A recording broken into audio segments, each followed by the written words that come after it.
Welcome back to the Murdy Creative Co podcast. I'm your host, Kyle and Murdy, and today's topic is the good, the bad, and the ugly. But first, I want to say thank you to everyone who supported the company so far. If you got a chance, go check us out on the web at murdycreative.co. That's M-U-R-D-Y creative.co. Or you can check us out on Facebook and Instagram by searching at murdycreative.co to see the best of our product shots. Follow us, keep up to date with our daily photos, and be the first one to know about new product launches. You can also be sure to use the subscribe button at the bottom of our website to be included in all of our product announcements. Be sure to check out our laser engraving, personalization options, and exclusive colors on the website, or you can get a blank one on Amazon Prime. All right. So when I was thinking about the title for today, I thought to myself, I don't know if I've actually done a good, bad, and ugly podcast before. So I went back and searched through the titles of my past podcasts. And in doing so, it was strange. It was like going back in a time capsule. And I was thinking about some of the podcasts that I made. And there were specific episodes that I saw that I'm like, I got to go back and listen to that one because I know that that one would be helpful for what I'm dealing with right now. So that was interesting. So for those of you who were expecting a podcast last week, you're perfectly reasonable to expect that. I told you that it was going to happen. It was unreasonable of me to expect that to happen because that would be crazy. Last week was insane, as it should have been, as I should have expected it to be. I have lofty ambitions and pretty high expectations. That definitely did not help last week. I had anticipated that we would be back up and rolling probably by Tuesday, maybe Wednesday at the latest.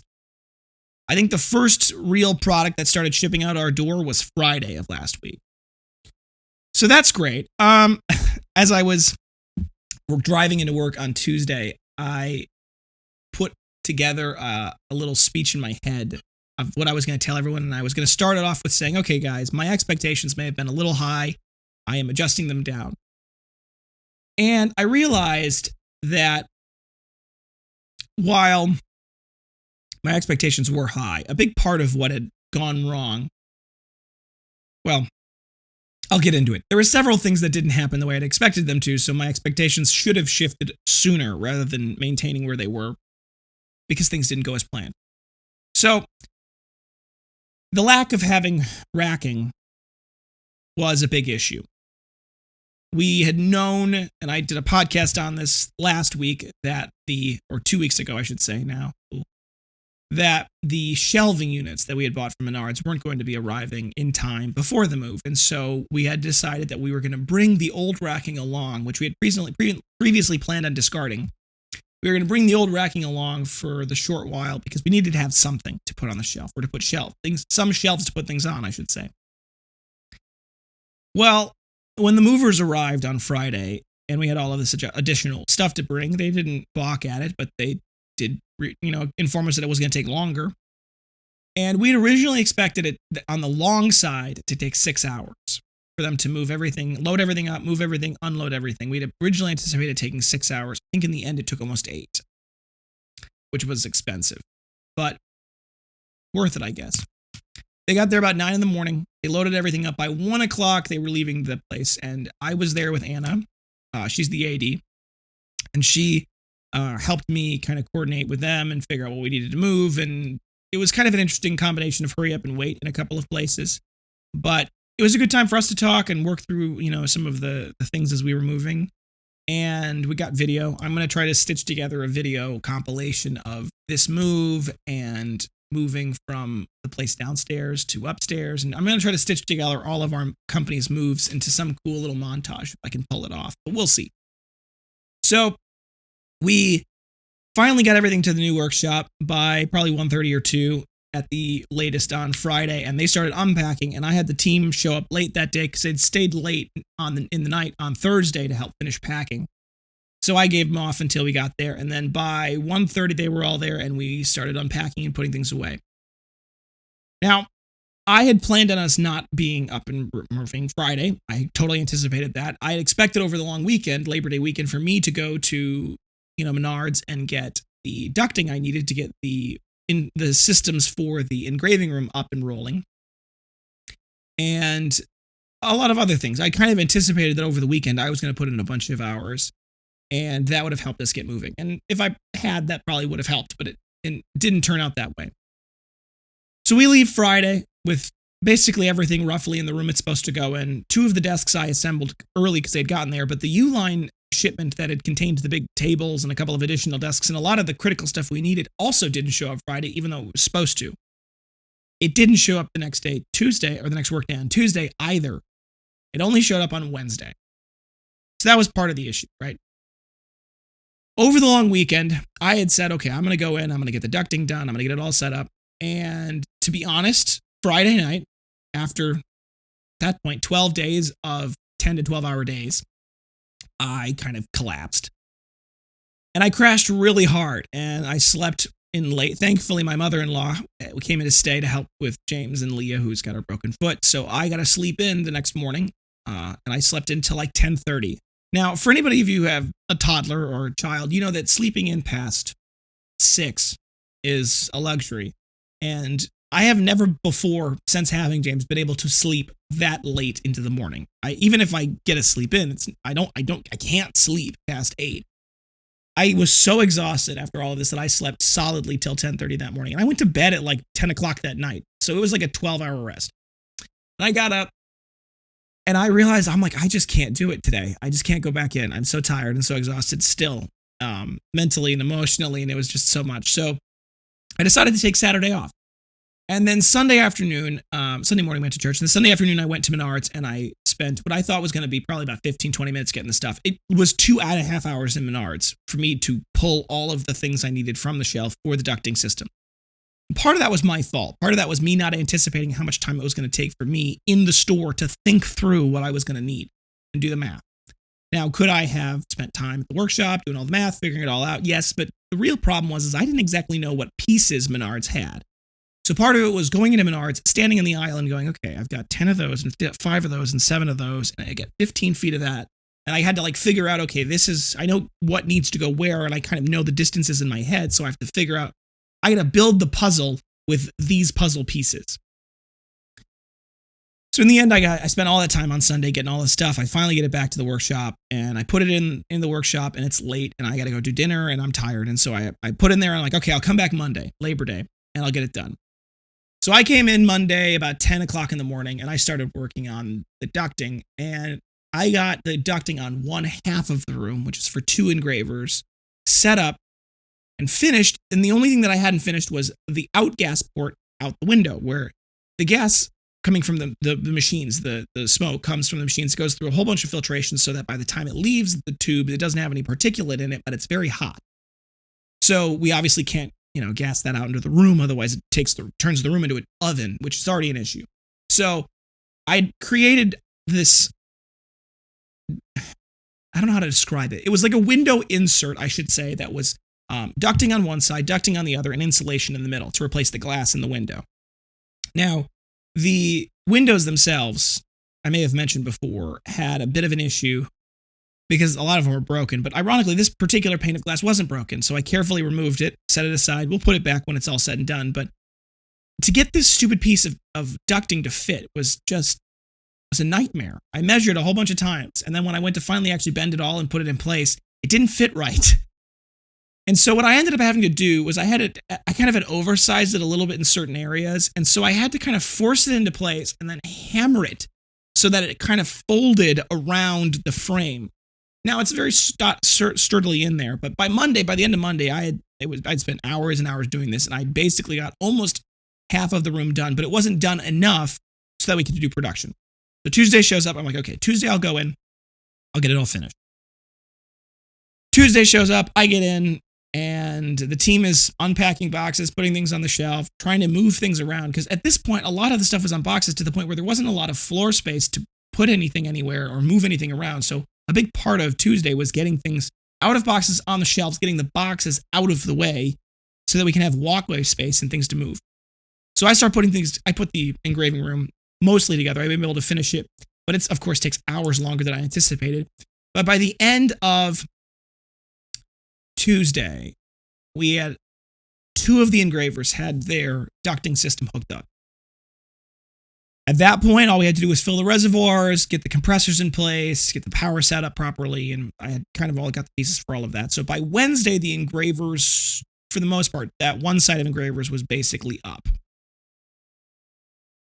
By that point, we were able to get, I think there had been 2 orders that due to a variety of circumstances, had to go out because of certain timing issues. And so we had gotten those 2 orders out that day, but we really didn't have, and the rest of the team was building, like, for example, we had a cutting table. Originally, I wanted an 8 foot by 4 foot table. Uline said they couldn't get that to us because they were out of stock of it on all versions of it.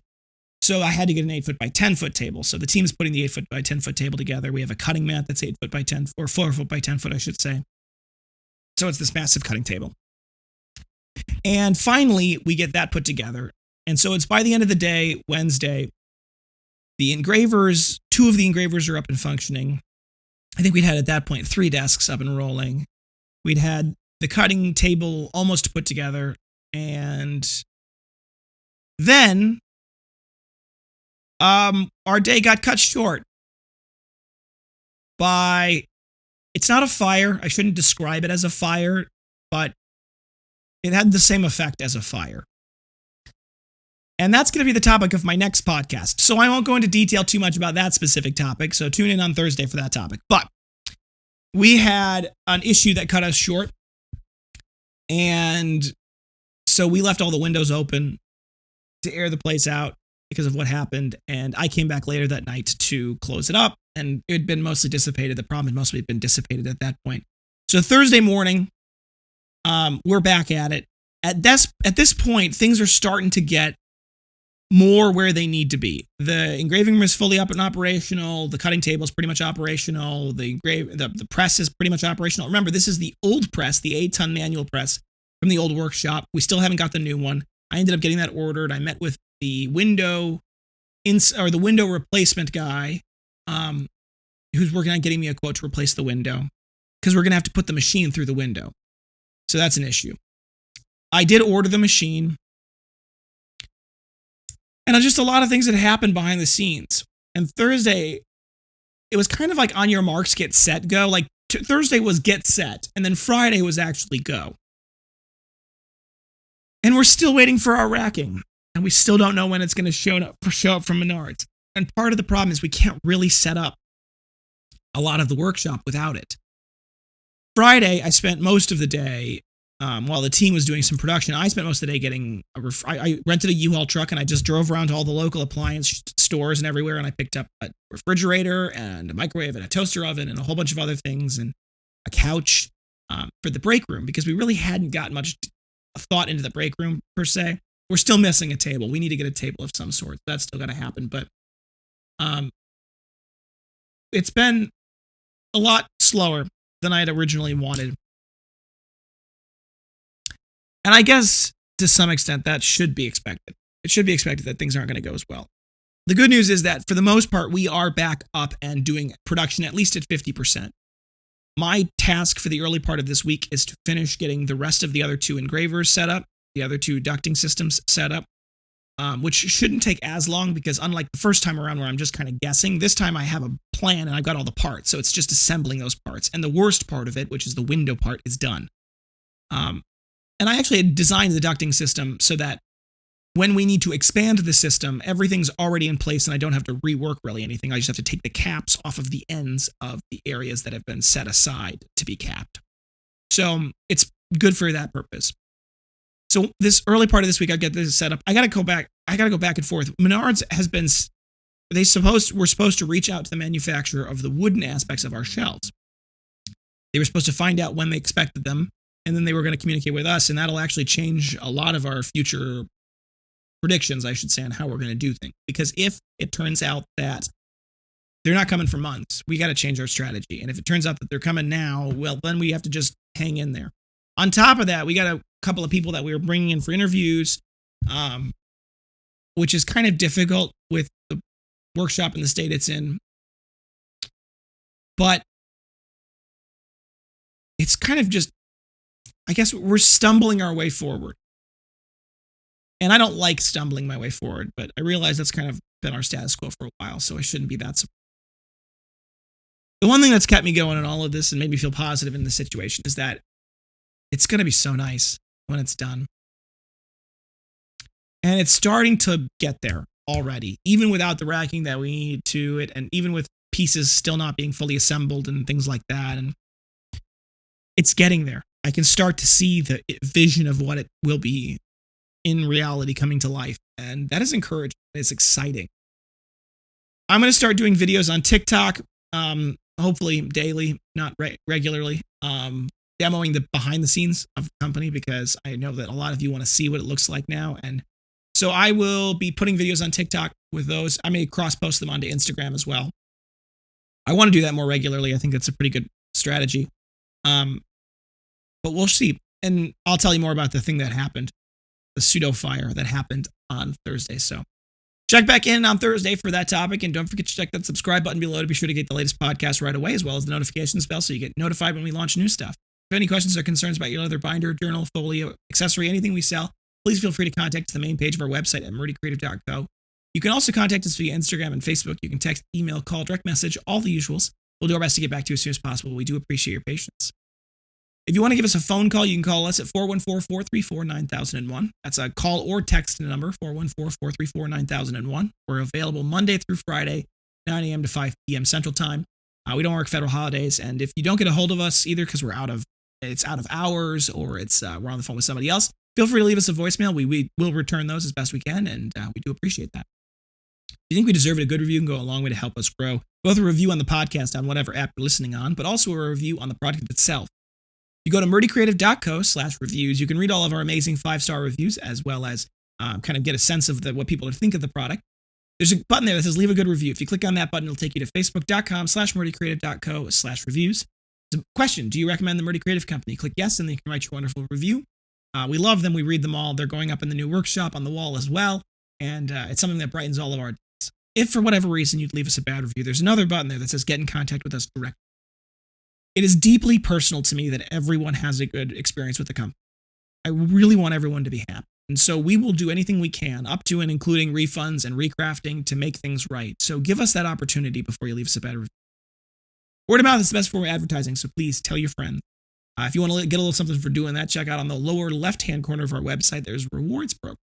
You click on that, you log in, you get 5% back on any purchase you make as in-store credit, but then also there's a shareable link there. When you share that link with your family and friends, they get $5 off their first purchase, and you get $5 of in-store credit. Helps them, helps you, helps us. Check it out. If you have any podcast topics you want to hear more about, send them my way. Leave them in the comments below, send us an email. I love talking about just about anything, and coming up with topics sometimes is tricky, so if you got questions or concerns about specific things and you want to know more, ask them.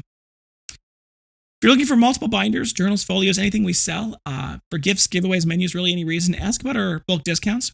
They're already built into the cart of the website, so if you know the quantity you're looking for, and it's all based off just total cart quantity, so you can mix and match whatever products you want, you know what you're looking for, just go add them to your cart. The best discount will automatically be applied. If, however, you're not exactly sure on that quantity you want, and instead you're working on trying to hit a specific price point, feel free to reach out to us, and we can work with you to figure out if that's possible for us, and we can work on figuring out exactly what quantity that price looks like.